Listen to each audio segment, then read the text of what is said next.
Well, hello again folks, and I hope you're all still keeping well out there. Now, this was filmed back in July 2022, when it was warm, sunny and nice, unlike the weather at the minute outside where it's snowing. So, the footage has been sitting on my hard drive for quite a while, and I'm only just getting round to doing something with it now. But this is a small stock farm that I have permission to shoot over, as the farmer would have trouble with feral pigeons coming into the sheds to roost and nest, and it's not long before I spy one.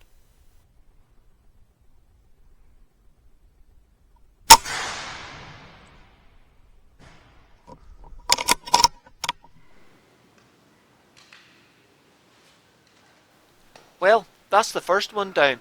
So I decided to climb up onto a tall stack of bales in the corner of the shed that overlooks an area where they would feed cattle, and a good chance of getting a magpie or a crow.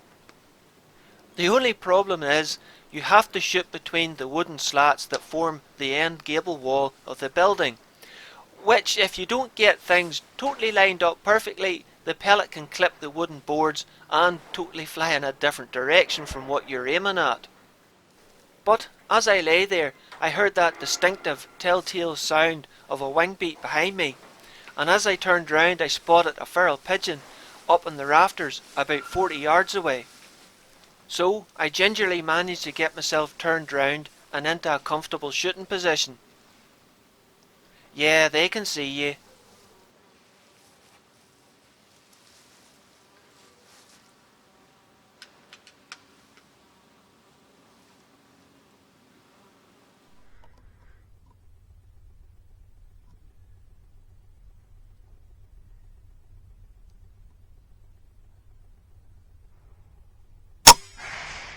Ooh, now that's how you drop a feral. I decided to leave the feral pigeon where it fell and stay up in my lofty vantage point, hoping that I might get an opportunity at something out the back. And sure enough, my patience paid off, and I spied a hooded crow. But I had to relocate a wee bit to get a clear shot at him between the wooden slats. I estimated the shot to be about 35 yards, as I couldn't get a proper reading off the rangefinder between the wooden boards.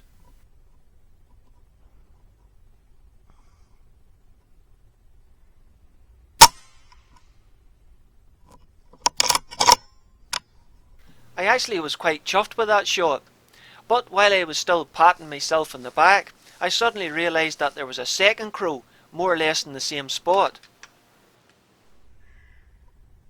So I used the same hold as I did with the first shot, but missed unfortunately. I doubt the first one was just a fluke. I then realised that the ruckus outside had actually attracted one or two magpies.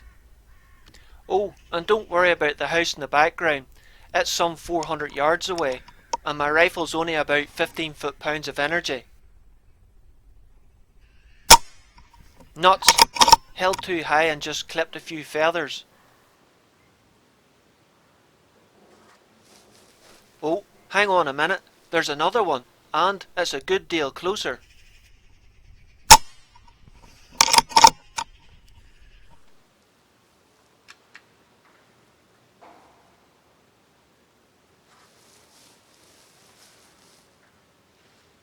Oh, hang on, hey, we're not finished yet.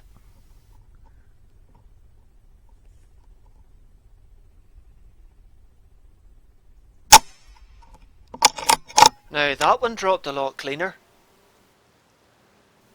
Well, after that, things went pretty quiet out the back.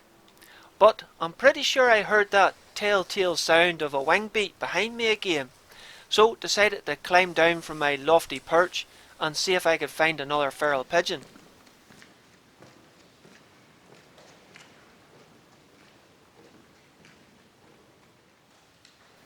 And sure enough, as I made my way up the shed, I spotted another one up in the rafters.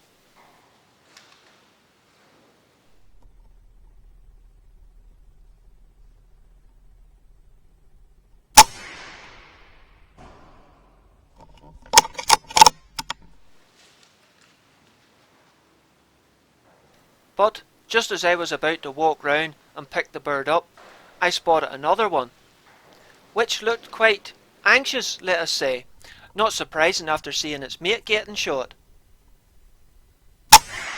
But thankfully it hung around long enough for me to get a clear shot at it, and I added it to the bag.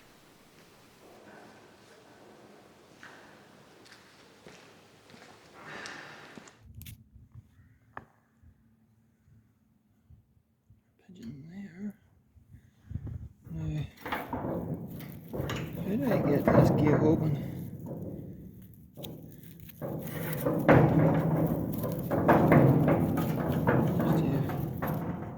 Farmers and baler twine here.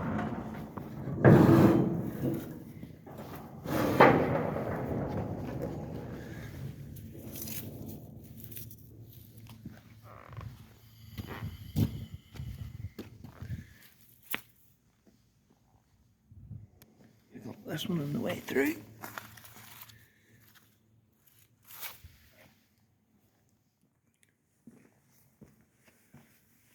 Set them down there.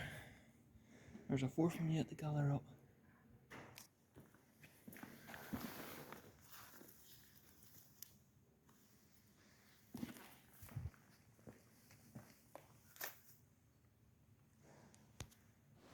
Now, before somebody gives me grief about shooting these vastly intelligent and lovable birds, this is the sort of mess they make, and this farmer takes quite a bit of pride in keeping these sheds in good condition, so this probably annoys him no end. Plus, it's a health and safety risk to both man and beast, so the birds have to go. So, with the feral pigeons gathered up, I dandered round the back to pick up the crow and the magpies that I'd shot. Unfortunately, even after a bit of a search, I could only find one of the magpies. Maybe the other one dropped into somewhere I couldn't find it, or was lifted by a cat or something, but I'm pretty sure I dropped it. But, as you can see, the hooded crow didn't get too far, as I think I hit it in the neck.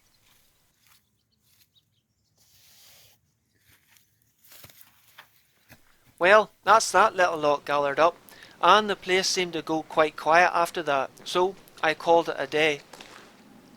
Well folks, that's the end of another one.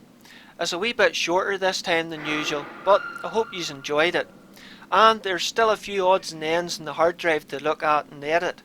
But until then, take care and look after yourselves, hey.